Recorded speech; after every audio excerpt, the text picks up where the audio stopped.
পৃথিবীর একদিকে যখন দারিদ্র্যের হাহাকার, অন্যদিকে তখন মহাকাশ ছোঁয়া বিলাসিতা। 2025 সাল যেন লিখেছে বিশ্ব অর্থনীতিতে এক নতুন বৈষম্যের ইতিহাস। ব্লুমবার্গ বিলিয়নিয়ার্স ইন্ডেক্সের সর্বশেষ তথ্য অনুযায়ী গত এক বছরে বিশ্বের শীর্ষ 500 ধনী তাদের ভাণ্ডারে যুক্ত করেছেন রেকর্ড $2.2 ট্রিলিয়ন।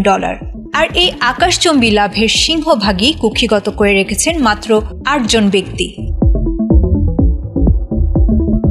ডোনাল্ড ট্রাম্পের নির্বাচনী জয়, ক্রিপ্টোকারেন্সির জোয়ার আর শেয়ার বাজারের দর ওঠানামা সবই যেন আশীর্বাদ হয়ে এসেছে ইলন মাস্ক ও জেফ বেজোসের মতো ধনীদের জন্য।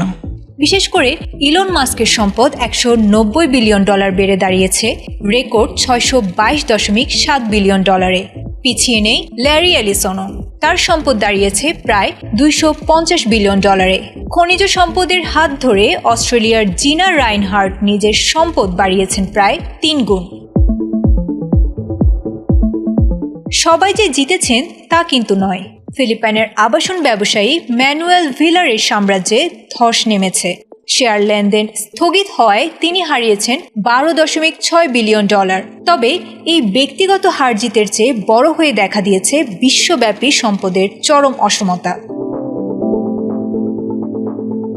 আন্তর্জাতিক সংস্থা অক্সফাম বলেছে, ধনীদের এই বাড়তি $2.2 ট্রিলিয়ন দিয়ে বিশ্বের 380 কোটি মানুষকে দারিদ্র্যমুক্ত করা সম্ভব ছিল। সংস্থাটির নির্বাহী পরিচালক অমিতাভ বেহারের মতে, এই বৈষম্য কোনো দুর্ঘটনা নয়, বরং ভুল নীতিমালার ফসল। যেখানে গুটি কয়েক মানুষের হাতে $12 ট্রিলিয়ন পাহাড় জমছে, সেখানে সাধারণ মানুষের জীবন কাটছে ঋণের ঘানি টেনে। 2025 সাল তাই কেবল বিত্তশালীদের রেকর্ড গড়ার বছর নয়, বরং চিহ্নিত হয়ে থাকবে মানবিক সংকটের এক গভীর সংকেত হিসেবেও। আয়েশা আক্তার, ATN বাংলা।